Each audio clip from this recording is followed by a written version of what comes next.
খুবেই দুখজনক ঘটনা। মাইকেলৰ আপোনালোকে দেখিছে যোৱাকালি বিয়া হৈ গৈছে তাৰ। ৰাতি সি তাৰ ৰুমতে যেতিয়া এইটো স্পাৰ্ক কৰা দেখিলে ছুইচ বৰ্ডত, সেই ছুইচ বৰ্ডত স্পাৰ্ক কৰা দেখি সি ছুইচ অফ কৰিবলৈ গৈ পেলাই সেই মুহূৰ্ততে ঢলি পৰে তাৰ ৱাইফৰ সন্মুখতে। ৱাইফে প্ৰত্যক্ষ কৰি আছে আৰু বিয়াৰ পৰ্ব শেষ হোৱাই নাছিলে। আগফালে যথেষ্ট মানুহ আছিলে।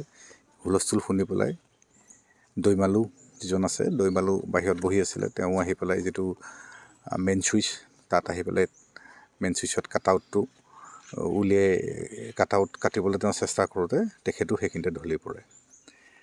আৰু ইফালে আপোনালোকে দেখিছে এই নাতি দূৰত ঘটনাস্থলীৰ পৰা বিয়া ঘৰৰ পৰা 50 মিটাৰ আঁতৰত বিজয় ঘৰতো এই একেই ঘটনা।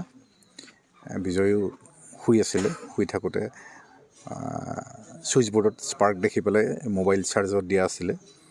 তেখেতো এৰুৱাবলৈ আহি তেওঁ তেখেতৰ পৰিবাৰৰ সন্মুখতে ঢলি পৰে। আৰু এতিয়া আমি প্ৰাথমিক তদন্তত যিটো দেখিছোঁ, যিটো 11 kV লাইন গৈছে, সেই 11 kV লাইনটো এটা পলৰ ওচৰত